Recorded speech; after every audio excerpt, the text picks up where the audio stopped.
Oh, Ben.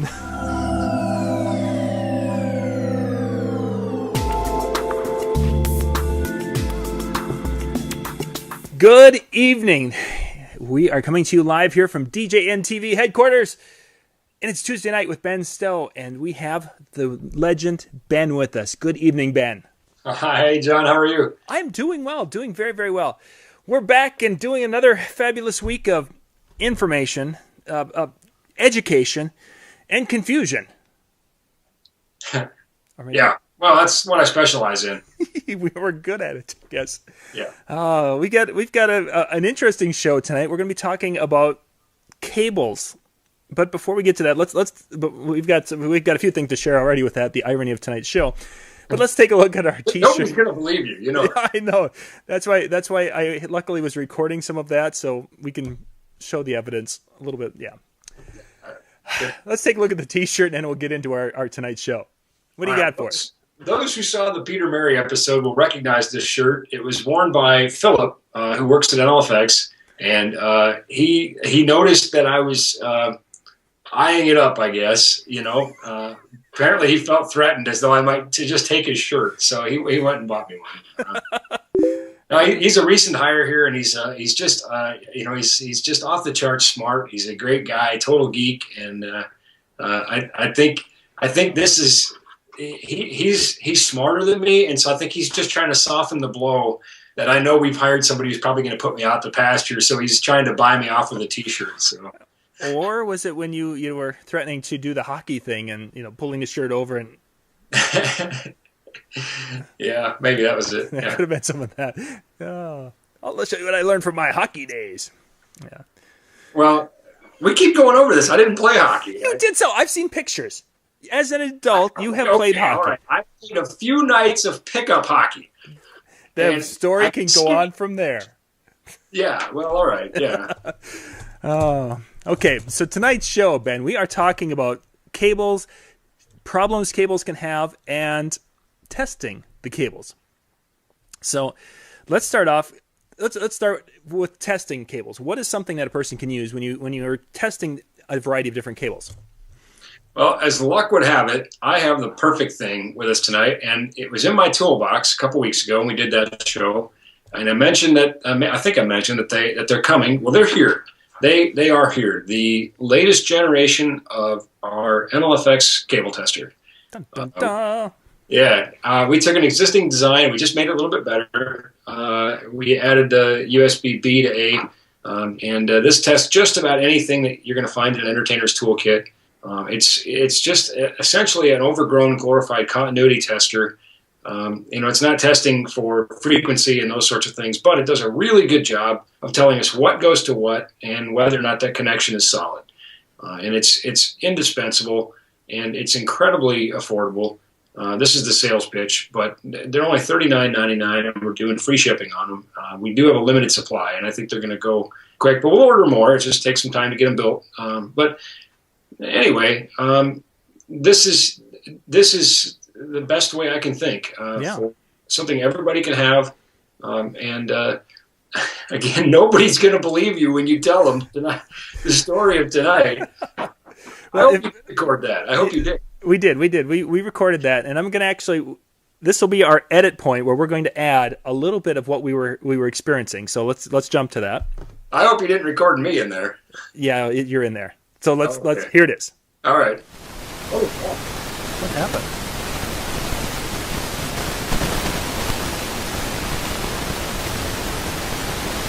Do we have any audio? I've got tons of static. Wow, it was really muffled. It's really staticky here. Let's reconnect. So you heard that hiss out there, ladies and gentlemen, and that was we haven't had that problem before, have we, Ben? No, we haven't, and it is the definition of irony. So this is a old XLR microphone cable that I've had for 15 years, maybe. I don't know. Goodness gracious, I've had this thing forever. Tonight, this decided to go bye-bye on me. Ben, what do you think happened to the wire? What are some things that would have caused that loud hissing? Well, first of all, I'm 250 miles away from you, so I didn't do anything to it. That's true. Just, well, I used the force, you know? You know, like all of us, I mean, including me, we wear out. You know, when parts get used, they wear out. Obviously, a cable has no ability to heal. If you think about what's inside of a cable, here's an example here. In most cases, it's going to be stranded copper, and this is a speaker cable, so we're looking at a fairly large conductor. But if we take something smaller, maybe, for example, a USB cable, there's 4 small conductors inside there, or an HDMI cable, there's you know, a great number of conductors inside there. A Cat5 cable has 8 conductors inside there, inside that space. And so we're talking about a thin amount of copper in there. By being stranded, which basically means we take itty bitty conductors and we twist them around, kind of into sort of, you know, like a rope, if you will. It's not braided, but it's neither here nor there. That gives it a little bit more flexibility, and copper is a flexible metal.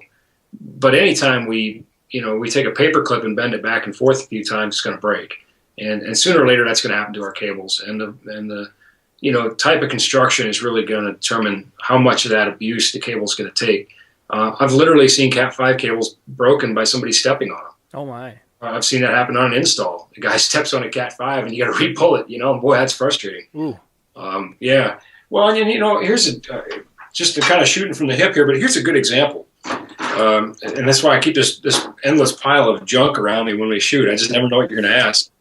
But here's 2 speaker cables that we have side by side, and here we can see an inexpensive, low-cost one, and all we see is the conductors inside the rubber jacket. Yes. And this one here, we see there's a bunch of this fiber stuff, and it's like kind of like plastic fibers in there, and that gives it a lot more strength. It's gonna hold up to crush a lot better, and it's also going to hold up to being pulled a lot better. It's going to just make this cable last a lot longer.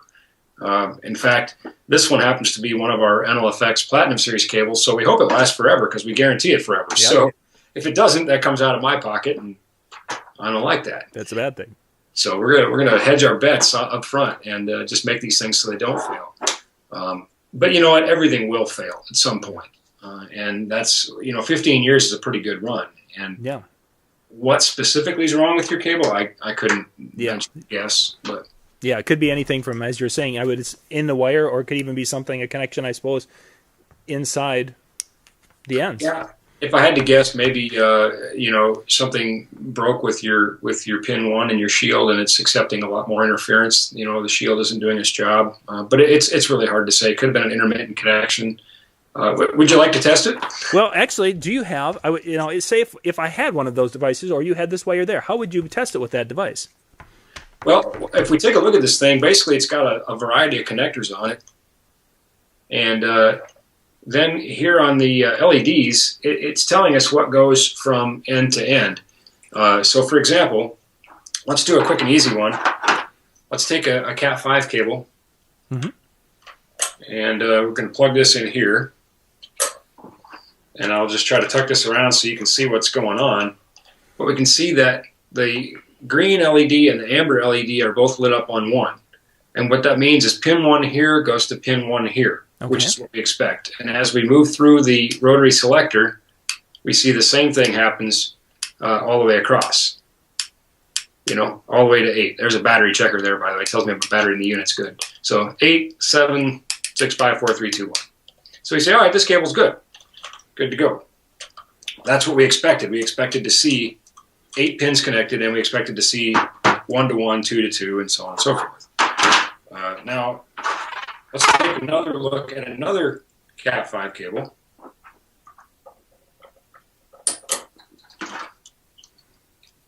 And here we see pin 1 does not go to pin 1 on the other side. Uh-huh.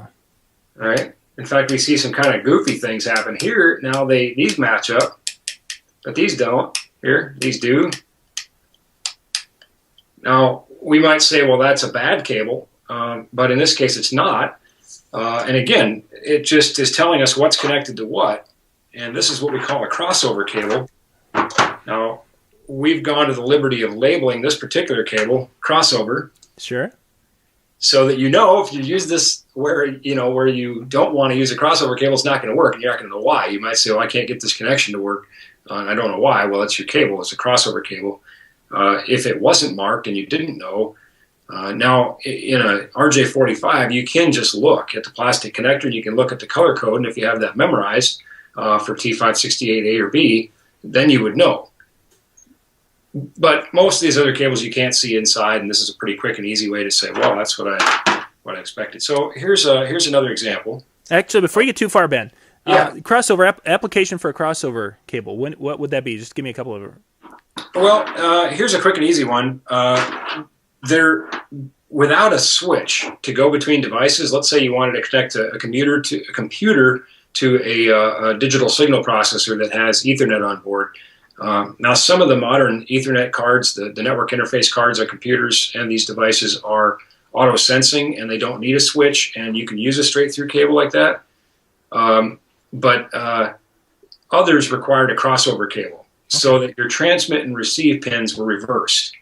So transmit landed on receive on the other side, and transmit here landed on receive on this side. I gotcha. Okay. That's where. Okay, neat. Very neat. I learned something new tonight again. Yeah. As opposed to a telephone cable where they are reversed, 8 to 1, 1 to 8, and so on. But Now we just got complicated again. Yeah. T568A and T568B are the two most common wiring schemes for Cat5 cable, and I am reasonably certain that sometime before the age of the dinosaurs I posted that on my blog, so you can go check it out. There we go. If it's not there, I'll get it up there quick. Exactly. It'll be up by tomorrow morning when everyone's like, where was it? I looked last night. Yeah, everybody wants to know. Well, yeah, if you must know, it's orange, white, orange, green, white, blue, blue, white, green, brown, white, brown. But anyway, all right, that's B. Anyway, okay, so we were going to test some more. Or show us another application. So let's check USB. Let's see. Now, in USB, you said there were 4 connectors in there? Yep. I'm just trying to think of a way to do this in a way that shows up on camera. So there's my USB cable. 1 to 1, 2 to 2, 3 to 3, 4 to 4. Nothing else. Good to go. Okay. Sure. So we say, yep, well, USB cable is good. So it is likely not the problem if I have a problem. Right. Other times this is useful is when we have like a Y adapter like this. We say, well, what's going on here? I got all kinds of stuff going on, and I want to know what goes to what. So I can just simply plug this guy in. Here I can see 1 goes to 1, 2 goes to 2, 3 goes to 3. And I can test the other one just as easily. Pull that one out, plug this one in, and we would expect to see the same. So I know that whatever comes into here comes out of both of these. It in essence splits that signal in a true Y. That's not always the case with a Y cable. For example, let's take this tip ring sleeve cable, TRS. Yes. This one is a 3.5 millimeter, which is the one connection missing on here. Easily solved by a 99-cent adapter, and it was going to cost a lot more than that to add it to the connector, to the tester. So he's all right, let's just do it this way.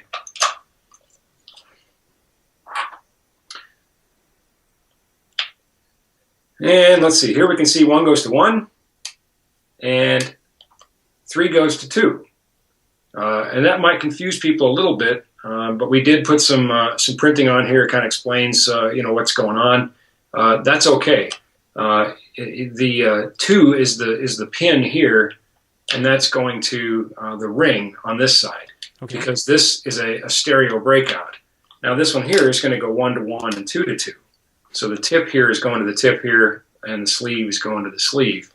But this allows us to use this Y to send a stereo mono signal, or a dual mono. Anyway. Sure. I shouldn't say a stereo mono signal. It's kind of a contradiction of terms. That would be kind of a stereo unbalanced signal or a dual mono. There we go. Stereo unbalanced sounds really quite technical. That's what we do. That's what we do. Yeah. If you can't dazzle them with brilliance, you should baffle them with big words. And here's another example of an RCA to a TS cable. And we would expect to see 1 to 1 and 2 to 2. And that's what we see. So we know that this is wired correctly and that it works. Other things that this thing tests are 8-pin speak-on. Some big bad daddies there. So this will even test the stuff we use with our concert touring line arrays. Tests both 3 and 5-pin XLR. So 5-pin DMX, for example. I think I've got one here. Here we go. 5-pin DMX cable. What you would, again, find on maybe the touring level fixtures. And I can quickly and easily test this. Didn't test this in advance, so sure hope it's good. Now, if it wouldn't be, what would we see, or what would we not see there? Well, for example, you might find a pin that's wired backwards. Maybe we'd say, wait, 2 is not supposed to go to 3. That's not going to work. Or we might find a pin that's empty. We'd say, well, there's no connection there. We were expecting a connection there, and maybe one of those wires has come loose. Things that happen, again, as these cables are used in the field and they're rolled over by carts and trunks, and people step on them and they just endure unspeakable abuse. This was in a 6-pin intercom cable, and as you can see, it was pulled clean out. It almost looks like there was never a wire attached. If you look really close, you can see the solder points. Oh yeah, there you go. I mean, it was pulled so clean out that it looks like, and this came from a stadium that said, hey, we need these fixed. They had 3 belt packs that need to be fixed, as these were just plucked clean by people walking around with these belt packs, and that's pulling on the cable, and the strain relief fails and pulls the thing out. That one didn't require a tester to diagnose. Probably not so much, no. No. Anyways, we got, TS cables, TRS cables. Here's an example. Maybe I want to test this XLR to a TS cable. And again, this tester will let me test anything to anything. If you felt so inclined to wire an RJ45 to a speak-on, for what reason, I don't know. But if you did, you could test it. This tester will let you do it. There we go. And here we can see that in this case, the arrow here, the green arrow, says, okay, so pin 1 here is going to both the sleeve and the ring. Well, this is a TS cable. There is no ring, so that's what we expect, because there's continuity between where would be the sleeve and the ring is only a sleeve. Sure, okay. Sorry if I confused anybody, but a TS cable only has a tip and a sleeve, whereas a TRS cable has a tip, a ring, and a sleeve. There we go. Yeah, I think we can see those. Mm-hmm. And as you can see, there is no ring here, so we would expect to find these tied together. So that's okay in our book. Really important, though, is we want to make sure 2 only goes to 2, and it does, so that's good. And then again, we'd expect to find pins 1 and 3 tied to the sleeve over here. So essentially, we have an unbalanced connection here and a balanced connection here. And whether or not that's acceptable depends on your application. But at least you know what you got. Yeah.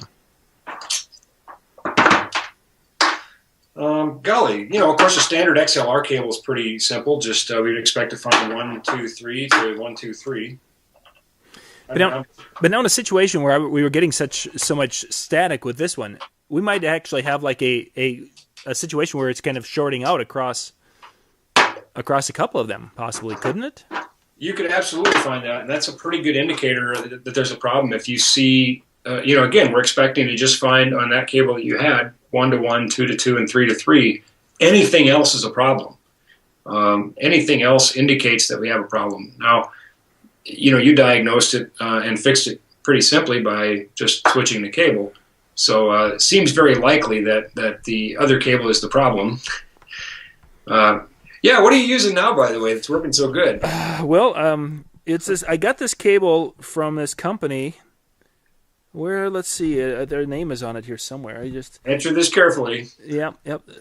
Here it's this NLFX. Yeah, I've heard of those guys. Yeah. I don't know. It seems to work. I don't know. Shameless plug. I think they make wires. They put wires together. We put magic together. pure unadulterated magic. For those watching, I had to go and dig into my mobile show because that's where I have all of my XLR wires for the running long microphone runs and different things. So it's like, wait a second, Ben, I've got to go dig. And my show gets the B team. Yes, you get the ones that I don't take out on the road.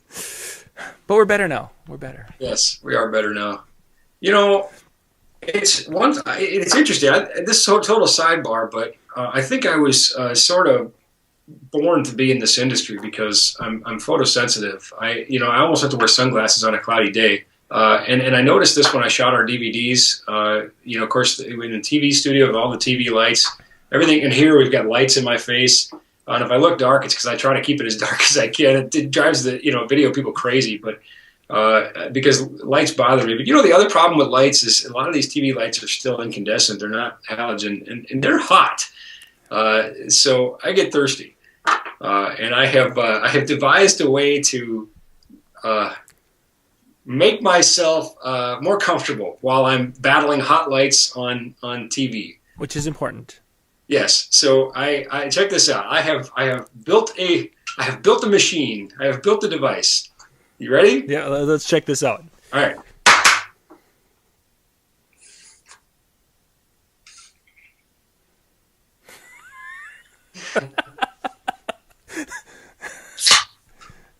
Delivering Pepsi, one can at a time.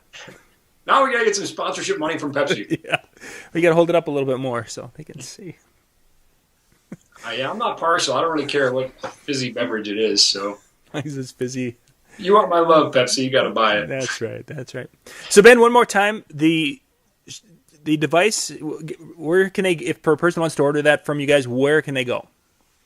I tell you what. Why don't we put a link with the video? But you can get these at nlfxpro.com, or we're going to put some links up on the NLFX Facebook page. We try to not make these shows too much of an infomercial, and I guess I sort of apologetically say today kind of was. But you know what? We made these very affordable, and everybody should have one. I just can't. I can't think of something you could spend $39 on that would be better as a utility tool. Maybe a multimeter would be number 2. Maybe number 1. Well, it depends. The Pepsi delivery machine, was that over $39? Way over $39. Okay, then then it's still number 1. Yeah. Plus it's not very portable. And it only works some of the time, but it worked that time, so it was awesome. That sounds great. Yeah, we'll put a link in the description below so you guys out there can check that out. If you want to order one, you certainly can. But hopefully, just the idea of being able to test wires that fail is going to be something that will help you in your DJ business. Because, well, when things like this happen, if we wouldn't have been talking about wires, we'd have probably been looking at computer problems tonight instead of a wire. It's last week, I got on my soapbox and had a little rant, and that was fun. I don't do that very often. I don't, So I'll just say, for the sake of getting this off my own chest, because nobody's going to believe that really happened. John and I are about 2 of the most honest Christian guys that I know. It really happened. It really happened. I swear to you. But even if it was staged, it was good TV. But the fact that it really happened it was remarkable to me. So very funny. Yep. Yeah.